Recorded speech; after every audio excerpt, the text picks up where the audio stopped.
بسم اللہ الرحمن الرحیم انا اعطیناک الکوثر فصلی لربک وانحر ان شانئک هو الابتر صدق اللہ العظیم۔ ناظرین کرام، اللہ تبارک و تعالیٰ نے حضرت انسان پر اپنی نعمتوں کی بارش عطا کی اور پھر فرمایا کہ ہماری نعمتوں کا جو شکر ادا کرے گا ہم اس کی نعمت مزید بڑھا دیں گے۔ نعمت کا شکر ادا کرنے کا مقصد یہ ہے، اس کا مطلب یہ ہے نعمت کا شکر ادا کس طرح کیا جا سکتا ہے۔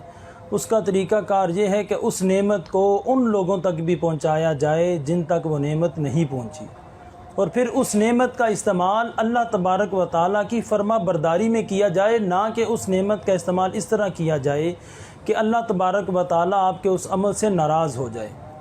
ناظرین کرام، ایام ذوالحجہ چل رہے ہیں۔ یہ ایام بہت ہی اہمیت کے حامل ہیں۔ حضور علیہ الصلوۃ والسلام کی شریعت مطہرہ میں اس کے بہت سے فضائل ملتے ہیں۔ ویسے تو تمام ایام اللہ تبارک و تعالیٰ کے ہیں، تمام مہینے اللہ کے ہیں، لیکن کچھ مہینے یا کچھ ایام ایسے ہوتے ہیں جن کو بہت فضیلت حاصل ہوتی ہے۔ تو جامع ترمذی میں حضور علیہ الصلوۃ والسلام سے ایک صحابی رسول نے عرض کی، یا رسول اللہ صلی اللہ علیہ وسلم، یہ ایام ذوالحجہ کے بارے میں ارشاد فرمائیے۔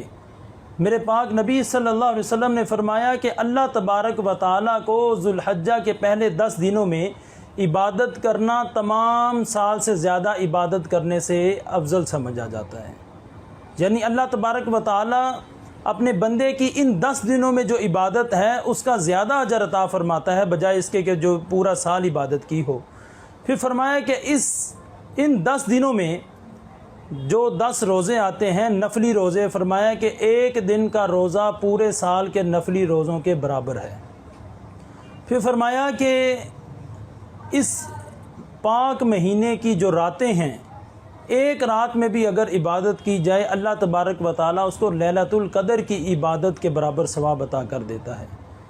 تو ہمیں چاہیے کہ اس مہینے کو، ان ایام کو فضول کاموں میں نہ گزاریں، اللہ کی نافرمانی میں نہ گزاریں، کیبل، انٹرنیٹ، ٹی وی یا غیر ضروری کاموں میں نہ گزاریں اور بازاروں میں نہ گزاریں، بلکہ ان 10 دنوں کو اللہ تبارک و تعالیٰ کی یاد میں، اس کی محبت میں گزارنا چاہیے۔ دوسری بات، اس پاک مہینے میں اللہ کی راہ میں قربانی کی جاتی ہے۔